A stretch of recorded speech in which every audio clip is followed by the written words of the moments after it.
One courageous decision, right? I love that. That's all you need. It's so true. That's all you need. Welcome back to Making It. Today we're looking at entrepreneurs who prioritize taking their business cues from their customers. What our stories have in common is that both got tired of taking orders from other people, so they started their own companies, and they also share a common client, Sempra Energy.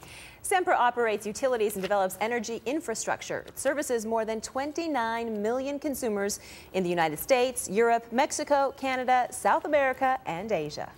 Now, all of this is very good news for Robert Zamarripa. His company, OneSource Distributors, handles electrical components, and Sempra is one of their biggest clients. OneSource Distributors now has annual sales of $210 million, but of course this wasn't always the case. Xiomara Galinda has more on Robert's less prosperous days and how his business became energized when he got plugged in. Yeah, I think it's pretty interesting. Most people think of electrical distribution and things that we do, and they don't have any idea what it is, but there's a tremendous market of product out there that has to be supplied every day. And a lot of it is short cycle, which needs to be supplied. You get a call today, you have to supply it tomorrow. And some of it's long cycle, which is a project type of job. So we do both, and it's constant. Bob, why did you take the risk of starting your own business? You know, that's a good question. I looked at it back in 1983 as, I didn't look at it as a risk. I looked at it as really an opportunity. I was unhappy with the company I was with. It had just been purchased. The management group was very different. We kind of philosophically didn't agree on certain things. I was young and just inexperienced enough to voice that opinion, you know, way too often for those guys. And so I got fed up with it and decided that why don't I do this on my own? And I was young enough, so I thought, you know, I can always get a job. And so I went and we started the business. And from there, we built it, you know, year by year, and here we are now. Who funded the company then in 1983? Well, myself, my partner Paul Judge, who's still with us today. You know, he invested some capital. My father invested some capital. And then from there, we went to the bank, and the bank, we presented a business plan, and the bank put a small business loan together, and we moved forward with that financing at the time. And it was very fortunate because the industry now has changed, you know, dramatically, and to be able to start a business with a very limited amount of capital now would be almost impossible to do. So we hit the timing right. Why did you begin the assembly and manufacturing capabilities? We started the assembly and manufacturing division, you know, basically out of a customer request. If you look at OneSource's history and kind of the milestones and the plateaus we broke through, it was all driven by customers.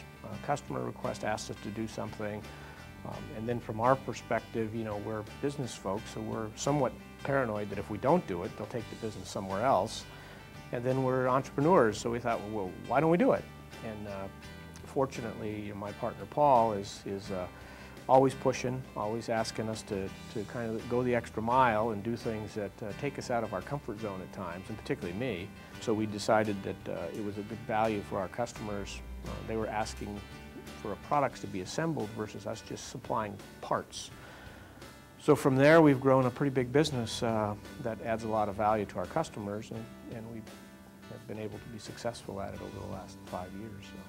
So. Smart move. What are your challenges as a business owner?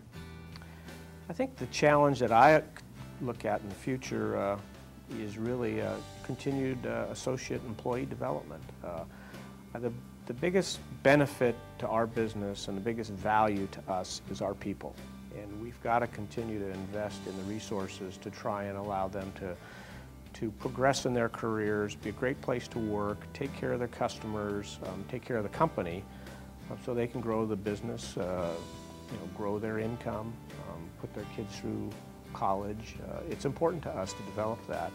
And we've got to find the right people. They've got to culturally fit, and we've got to get them here, and we've got to keep them motivated and keep them on the team. That to me is the biggest challenge that I see in the future. What is your relationship with Sempra Energy? We've got a terrific relationship with Sempra. We got involved with Sempra Energy through the San Diego Gas and Electric Division. We had some great contacts there that we developed over the years. Some people that are just very dynamic at SDG&E. Sean Farrar is the senior leader in their diversity business development. Robert Olivas, Margot Kidd, who's a vice president there. They've just been very supportive in helping us do things again that took us out of our comfort zone. They thought we could do certain things. At times, we were looking at it like, does this really sound like we should be doing this? And we did it.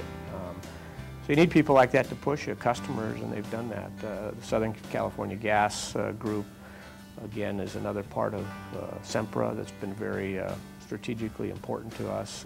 So we've got terrific relationships there, and we provide a lot of products to Southern Cal Gas. So both of those have been great opportunities. But again, it gets back to customers seeing something in the business that they thought we could provide a value that at the time maybe we didn't even see it, but they saw it and said, we want you guys to try and do this. And it pushed us a little bit, but I think we've hopefully exceeded their expectations as a supplier. What an amazing success story. Robert's primary customer is San Diego Gas and Electric. His 5-year business plan includes expanding his company to Northern California, Nevada, and Arizona. He hopes by investing in the latest technology, he'll be able to increase his revenues to $350 million. And coming up next, our studio guest has information on how your business could get involved with Sempra Utilities. He's Frank Ertassen, the Director of Diverse Business Enterprises at Sempra. We'll meet him when we return, so don't go away.